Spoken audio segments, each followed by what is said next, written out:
Memória do Ministério Público Federal, aprendendo com quem construiu nossa instituição. O projeto Memória do MPF é uma iniciativa da Associação Nacional dos Procuradores da República.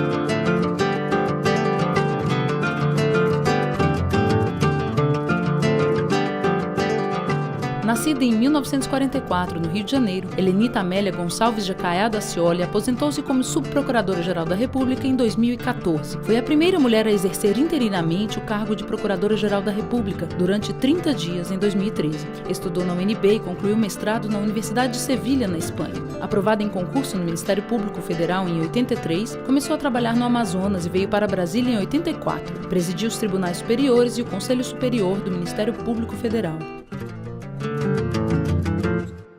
O projeto Memórias do Ministério Público Federal hoje vai conversar com a doutora Helenita Amélia Gonçalves Caiado de Acioli, Subprocuradora-Geral da República aposentada. Muito obrigada por nos receber aqui. O prazer é todo meu em recebê-los e contar essa história, a minha história dentro do Ministério Público. Doutora Helenita, obrigada então por nos receber.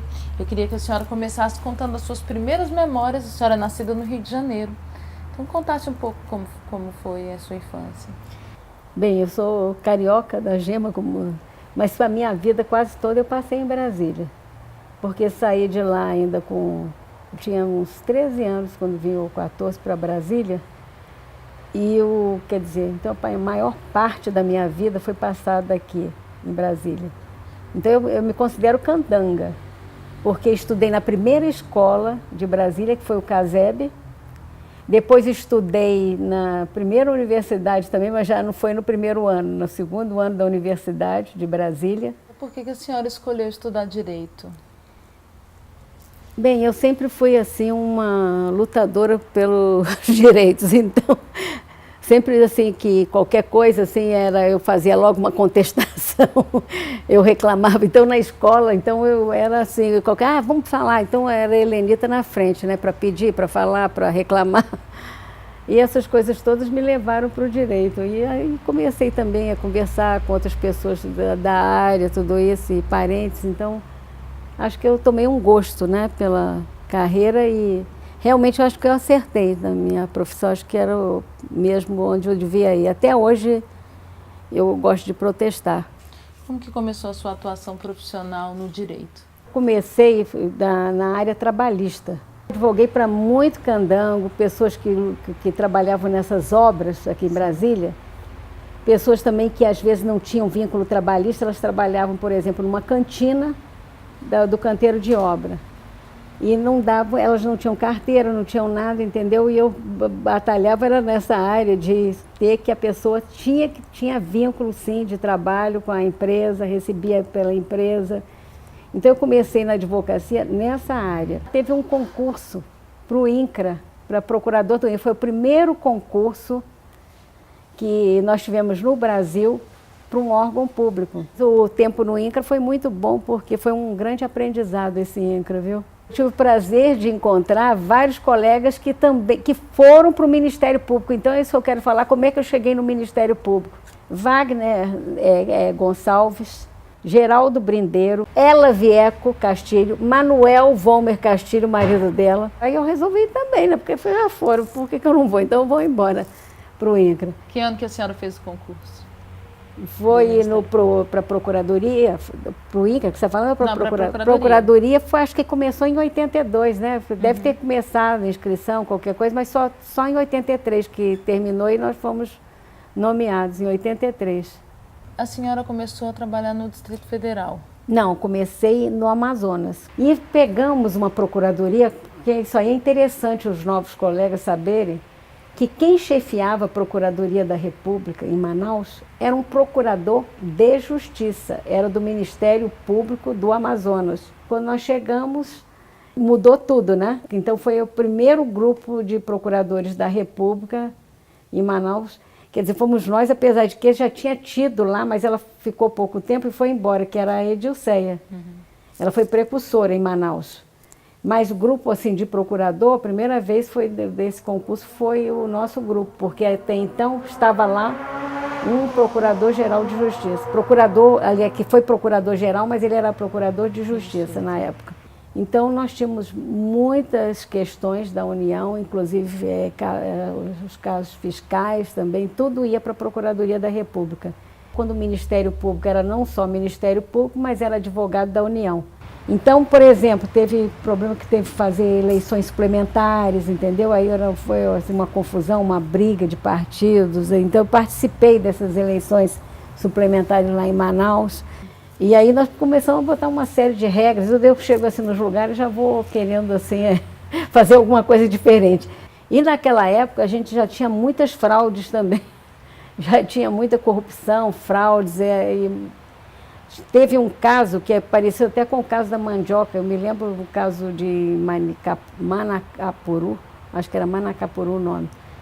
O problema é que eles compravam a juta, como era o caso da mandioca, né? Sim. Da mandioca, plantavam mandioca e recebiam por uma mandioca que nunca foi plantada e tudo, não existia. Lá é o da juta. Então eu já peguei, antes da mandioca, já teve o da juta. E o Banco do Brasil é que pagava para as pessoas que entregavam essa juta num armazém.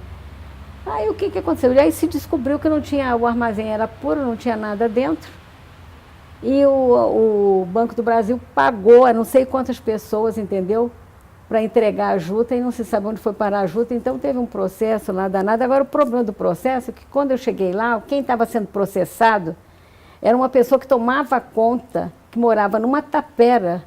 A própria Polícia Federal constatou que ele morava numa tapera ao lado da onde tinha o armazém da juta. E ele é que olhava esse armazém, mas ele não sabia o que tinha lá dentro. Mas ele é que estava sendo processado, e eu achei aquilo inteiramente absurdo, né? Sim. Porque eu falei, isso aí tem alguma coisa, e eu acho que o pessoal do Banco do Brasil está macamunado com isso, porque como é que eles nunca fizeram, eles é que teriam que fiscalizar, e nunca fiscalizaram. Só que uns foram embora para outros, logo pediram transferência, não sei para onde, e quando eu tive que fazer a denúncia, eu fiz a denúncia de uma maneira assim, que colocava todos eles sob suspeita, maneira, porque a juíza veio falar comigo e falou, bem, você ali parece que você quis colocar como réus não o que morava na tapera, mas o pessoal do Banco do Brasil que sabia de tudo e não fiscalizava e não fazia nada. Mas então começou assim, então eu digo assim que esses casos, depois esse caso da mandioca, tudo isso que teve também, que foi um caso assim muito comentado, né, na época, que acabou com a morte esse caso culminou com a morte de Pedro Jorge. Tanto que os juízes, por exemplo, que estão hoje expostos, como esse juiz lá do caso, esse caso, então ele mesmo ele anda com escolta, tudo isso, né? E a mesma coisa na certa, o Janot, tudo isso tem que andar com escoltas, porque é muito perigoso, né? Mas o Ministério Público acho que está mais na mira, né, mais do fogo, né? E os juízes também, né? E depois, quando houve a Constituição, houve também a criação dos tribunais regionais, porque antes, quando o procurador entrava na carreira, ele podia ir tanto para a primeira instância, tanto para o Tribunal Federal de Recursos ou para o Supremo Tribunal Federal. E quando eu vim para Brasília, aí eu não fui para a primeira instância, eu fui designada para ir para o Tribunal Federal de Recursos. O extinto Tribunal Federal de Recursos que deu origem ao Superior Tribunal de Justiça. E aí não continuei na primeira instância, só trabalhei aquele pouco lá em Manaus, entrei de licença-prêmio, até que eu consegui a remoção para Brasília. Fui promovida no Conselho à unanimidade, foi o único caso de promoção à unanimidade. Foi o meu caso de promoção para subprocuradora-geral da República. A senhora foi procuradora-geral. Ah, sim. Quando foi isso e como que foi essa experiência? Foi logo em seguida ao término do mandato do Gurgel. Eu ele tinha sido eleita vice-presidente, né, do Conselho Superior, e pela nossa lei orgânica, quem substitui o procurador-geral é o vice-presidente do Conselho. E aí eu fui empossada, né, no cargo e fiquei assim por uns 30, não sei quantos dias. E acontece que nesse período eu tive assim muitas coisas para fazer, tanto que eu até conversei com você antes, de manhã e de tarde, e ainda tinha o eleitoral à noite, que ia até às vezes depois da meia-noite. Tinha muita sustentação oral, por isso que demorava muito também. Que valores a senhora considera fundamentais para alguém que ocupa essa posição de procurador da República? Bem, primeiro é o seguinte, é não ter medo assim, de nada. A pessoa tem que ter coragem, tem que ser, por exemplo, tem que ter conhecimento, tem que ser uma pessoa honesta, entendeu? E tem que saber trabalhar muito, porque eu acho que nada se conquista sem o trabalho, entendeu? Você tem que, mesmo que você não pode fazer uma coisa assim, que chamam assim, vou fazer isso em cima da perna. Você não pode fazer nada em cima da perna. Você tem que fazer as coisas bem feitas. Eu que trabalhei muitos anos na área criminal, você tem que olhar as coisas, você não pode ir sem ver nada, sem ter um conhecimento do que está dentro daquele processo, só pegar as últimas peças e fazer por ali, ou então seguir o que o assessor colocou lá, porque eu sempre dei assim as instruções para os assessores. Eu olhava primeiro o caso e dizia, isso aqui é assim, vai ser assim, vou fazer assim, assim, assim, assim. Então, quando acontecem coisas, como eu peguei um caso, que eu vou até falar, não vou falar nomes, mas um caso em que a mulher tinha feito parece uma denúncia de maus tratos, qualquer coisa na polícia, então houve um processo disciplinar, houve uma comissão de inquérito que acabou com ele, com o procurador. E aí eu fui examinar o caso, comecei a ler cada depoimento. Primeira coisa que eu achei absurda que a comissão fez, que ouviu 2 menores, num caso como esse. Isso não é para ouvir menores, e foi a sorte dele. Repeti as palavras textuais que estavam dentro do inquérito. Olha, meu pai é um absurdo, eu não acredito que meu pai tenha feito um negócio desse, ele não podia fazer isso, ele não ia fazer isso, porque quem é bravo lá em casa é minha mãe. Se alguém tivesse que apanhar, ia ser meu pai. E eu li esse depoimento do menino, quer dizer, tomaram o depoimento do menino, mas é que eu olho assim as coisas, eu gosto de ler, não gosto que se cometa injustiça contra ninguém. Então eu achei que realmente ali a gente tinha que acreditar na palavra da criança e do próprio também acusado e da própria mulher que desmentiu o negócio, né? Mas queriam que realmente fazer da suspensão, fazer não sei o que, isso e aquilo. E que esse trabalho deixou como legado para a sua vida? Olha, eu acho que deixou que muitas coisas, inclusive eu deixei não só na minha vida, mas eu deixei um legado dentro da nossa instituição. Porque, por exemplo, eu sempre fui a favor da transparência, eu lutei para ter gravação no conselho, eu lutei para ter aquelas atas, porque eram atas, havia brigas homéricas lá, porque a pessoa falava, eu não disse isso, eu não disse aquilo, e eu fui a favor de que se imediatamente devia ter gravação, que a banca de concurso público não podia ser uma banca permanente de concurso público, tinha que ser mudada a cada concurso.